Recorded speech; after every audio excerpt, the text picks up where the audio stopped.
No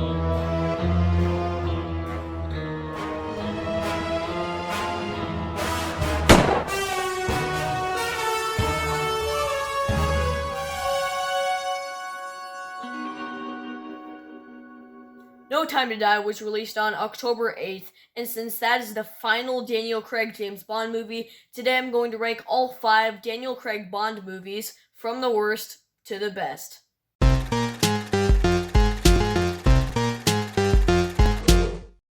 Hello everybody, welcome back to another video. My name is Gabriel and I love to rank movies. If you can relate, consider hitting that subscribe button. And please know that this list is just my opinion, but I would love to see yours down in the comment section. But with that said, let's get started. In last place, I have Spectre. I can respect Spectre for being competently made, but this movie struggles with a lot of things in my opinion. To start, it doesn't have the same energy as Skyfall did. The script and characters feel more laid back than before, which makes things bland. The film was very hard to sit through for me, not because it's a bad movie, but it's just very generic sometimes. But besides the pacing, my biggest problem with this is the screenplay. It's just so bland and forgettable, and out of these Bond films, this is the one I'll remember the least. This also honestly has the worst action of the Daniel Craig Bond films. That said, it's actually still pretty decent and not bad at all. I guess the gorgeous cinematography and pretty decent intermittent action was favorable, but that exhausting runtime held the film back so much and drained it of its promising aspects. In fourth place is Casino Royale. I know, this is very controversial, and before you start writing a mean comment, I want to explain why I have it this low. I guess I just wasn't interested in the character of James Bond or the plot of this film.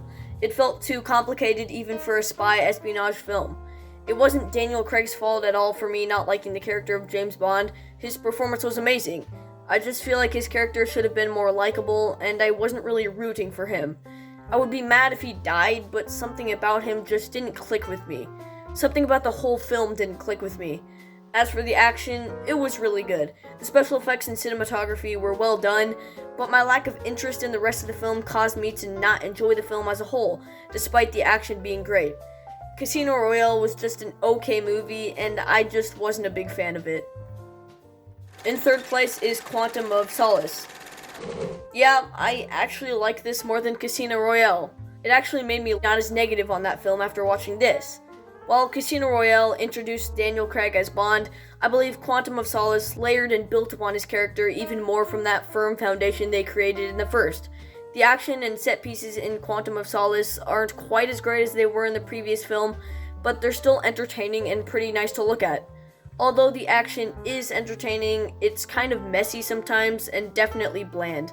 This movie just serves as an epilogue and doesn't really have a purpose, but I still enjoyed it. It wouldn't stand on its own considering a lot of the characters were introduced in the first film, but then again, it's a sequel, so I'm not sure how I think about that. I definitely enjoyed this one more than Casino Royale. It's almost 40 minutes shorter, so that explains why, but it's still a really entertaining movie. It barely ever dragged, maybe a couple times here and there, but unlike the first, it kept my attention. I know Casino Royale might be a better film in a technical way, but I enjoyed this one more and I had a better time with it. My runner-up is Skyfall. I can't exactly pinpoint why I'm not a big James Bond fan. This movie is in second place, though I can't really say that I liked it.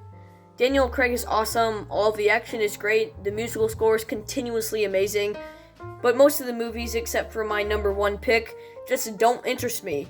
None of them have really kept my attention, and I haven't really enjoyed them either. This one especially felt too long, yet still had too much exposition in my opinion. I know I'm in the minority here, but they all have seemed to overstay their welcomes. They each have great third acts, particularly this one, but the middles just feel very dragged out and made me kind of bored. I didn't care about the main antagonist in this, and because this movie was so character-based the whole time, I felt nothing. This movie just felt lifeless to me, and I kept wanting it to end. On the other hand, Sam Mendes' direction was really great. I could definitely tell he put his own style onto this film, and that paid off. The visuals in this film are beautiful, and the looks of this is great. This is definitely a good movie, but it's not one I really want to come back to and watch again. It's just an underwhelming experience. But in first place is No Time to Die. I was not expecting to like this movie so much. It's surprisingly an 8 out of 10, but I was expecting a lower score. This isn't newness bias. It really isn't. I genuinely enjoyed and liked No Time to Die the most out of the Daniel Craig Bond movies. The level of emotion we get from the screenplay is something I wasn't expecting. I thought there may be a bit more emotion in this one, considering it's the final Daniel Craig Bond film, but there were some unexpected moments that shocked me with how amazing they were. Everything ties together in the end greatly, and I liked this a lot more than anticipated. There are definitely story flaws and underdeveloped characters, however. There were some great actors and actresses in this that only got little screen time, which was disappointing and wasted potential in my eyes. Something I've said about all of the other Bond movies is that I wasn't interested in them and I was bored. But in No Time to Die, I never felt those emotions. I was interested, and I was thoroughly enjoying the whole film, even though it's the longest one. As I said before, I'm shocked at how good this was, but it still isn't amazing. I'm just not the hugest fan of spy espionage movies apparently, but this was still really great.